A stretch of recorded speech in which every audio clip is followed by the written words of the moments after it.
यहां जो आप कर्म कर रहे हैं वो आपको भोगने पड़ेंगे, अच्छे या बुरे। बिना भोग के ये नष्ट नहीं होते।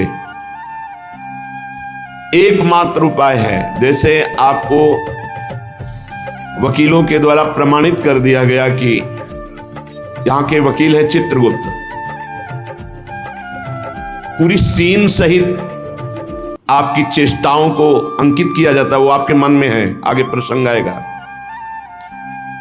और जज हैं यमराज धर्मराज जी, और दंड अधिकारी हैं यमदूत, और दंड विधान जहां होता है उसे कहते हैं नरक।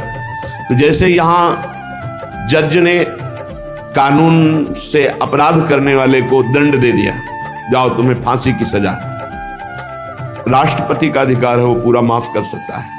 ऐसे ही राष्ट्रपति हैं भगवान श्री हरि। अहम त्वाम सर्व पापेभ्यो मोक्षयिष्यामि मा शुचा। अगर शुभ अशुभ कर्मों से बचना चाहते हो तो एकमात्र उपाय भगवान की शरण में होकर नाम जप करो, अन्यथा अवश्यमेव भोक्तव्यम कृतं कर्म शुभाशुभम। सुमति जी अपने पिताजी को बता रहे, यमदूत ने कहा महाराज, मृत्यु लोक में मनुष्य जो पुण्य और पाप करता है बारी बारी से उसे भोगना पड़ता है।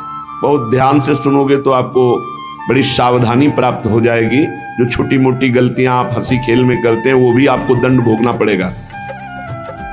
ये पाप और पुण्य बिना भोगे नष्ट नहीं होते कि आपने पाप कर दिया और दान दे दिया तो वो पाप कट गया, ऐसा नहीं है। पुण्य का अलग विभाग होगा, पाप का अलग विभाग होगा। अगर काट सकते हैं तो सिर्फ भगवान काट सकते हैं, भगवान का भजन काट सकता है, दूसरा नहीं। लाखों जन्मों में जो तुमने पाप और पुण्य किया है, जो एकत्रित है, उसका नाम है संचित कर्म। संचित पाप और पुण्य, और उससे जब मनुष्य शरीर मिलता है या जो शरीर मिलता है उससे जो हिसाब निकाल करके कुछ पुण्य और कुछ पाप, उसे प्रारब्ध भोग कहते हैं। फिर यहां कर जो नवीन कर्म किया जाता है उसे क्रियमाण कहते हैं।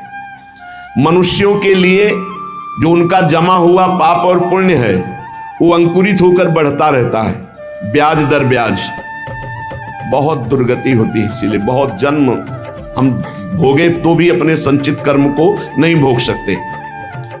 जैसे बीज मिट्टी और जल की आकांक्षा करता है तभी वो उत्तम वृक्ष रूप धारण करता है, ऐसे ही पाप और पुण्य उसे प्रेरित करके पुनः पाप करवाता है, प्रेरित करके पुण्य पुनः पुण्य करवाता है। अगर पाप कर्म में रहती है तो पाप पर पाप, पाप पर पाप, और ये एकत्रित होकर वृक्ष रूप होकर समय स्थान वो निश्चित करेगा।